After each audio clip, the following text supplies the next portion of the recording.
पुण्यावरून चंद्रपूरला होमगार्ड घेऊन जाणाऱ्या ट्रॅव्हल्सचा उनकेश्वर येथे भीषण अपघात, 48 जखमी, 3 जणांची प्रकृती गंभीर।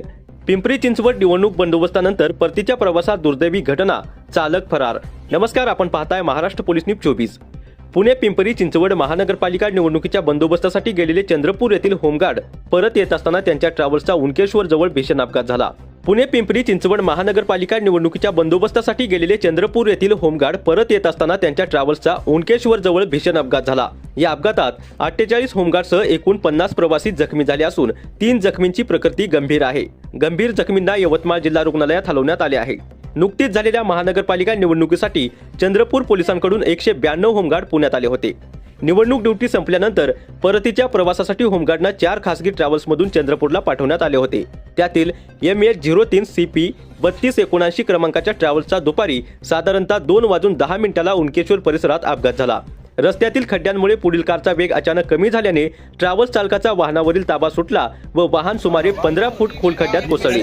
अपघातानंतर चालक फरार झाला असून त्याची माहिती वृत्तलेखेपर्यंत मिळू शकली नाही।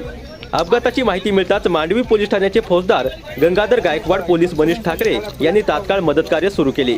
जखमींना प्राथमिक आरोग्य केंद्र उमरी येथे प्राथमिक उपचारासाठी दाखल करण्यात आले। या दुर्घटनेत गंभीर जखमी सूरज गेडाम, वय वर्ष 32, राहणार परोटी, जिल्हा चंद्रपूर, हे ट्रॅव्हल्स खाली दबले होते। घटनेचे गांभीर्य लक्षात घेऊन फौजदार गायकवाड यांनी JCBच्या साहाय्याने त्यांची सुटका केली। त्यांची प्रकृती अत्यावस्थ असून पुढील उपचारासाठी यवतमाळ येथे हलवण्यात आले आहे। घटनास्थळी तात्काळ भेट देणाऱ्यांमध्ये DYSP किरण भोंडवे, DYSP मळघणे, सहाय्यक पोलीस निरीक्षक गायकवाड, सहाय्यक पोलीस निरीक्षक जाधवर सिंदखेड तसेच पोलीस कर्मचारी यादवजी पिसाळ, मनीष ठाकरे, श्याम माने, राजू डांगे आदी उपस्थित होते। पाला गेला, त्याचा असंतुलन झाला आणि गाडी अशी पलटली, असा ऍक्सिडेंट झाला। महाराष्ट्र पोलीस न्यूज 24 साठी किनवट प्रतिनिधी फिरोज सय्यद।